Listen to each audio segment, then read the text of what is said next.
In 87 days, I'm moving to Japan to be with my boyfriend. Hi, I'm Rachel and welcome to Rach's Next Chapter. So I thought I would get on here and tell you the story of how we met and how we got here.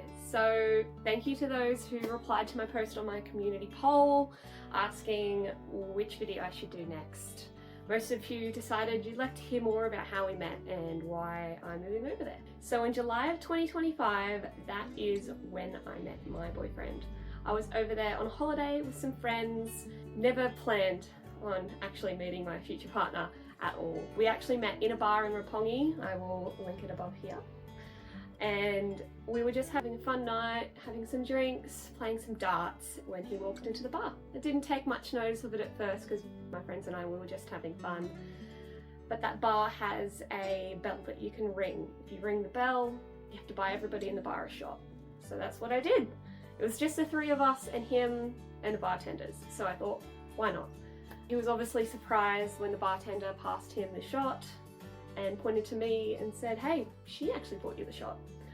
From there we got to talking. I sat down next to him. We had a great night talking. He got my details and we sort of continued talking from then.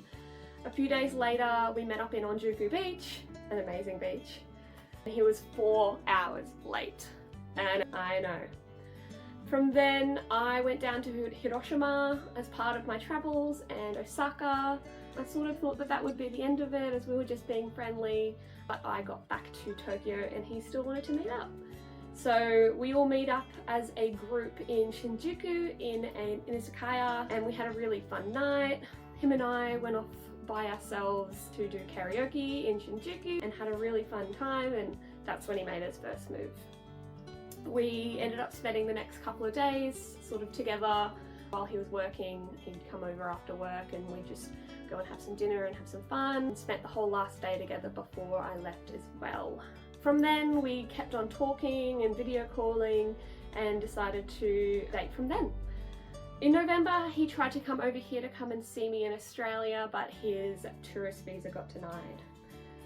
For those of you who had seen my last short, you would probably know that he is actually Chinese, so it does make it a little bit harder for him to get here to Australia, but that's okay because I don't mind going back to Japan. It's really not much of a compromise. So in February I went to go back over to see him. We spent an amazing 3 weeks together. We went to the snow. I saw snow for the first time, went out to dinner, went on date nights, just had a really lovely time. When I was over there is when I decided to move over to be with him. It's a lot easier for me than it is for him to get here. So to make a long distance relationship work, one person has to always close the gap, and that is what we've decided.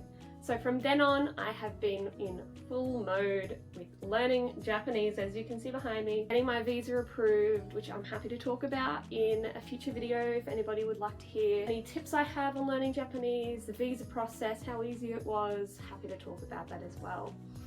So thank you so much for listening to my YouTube video. If you have any questions, pop them down in the comments below. And thank you for listening to Rach's Next Chapter.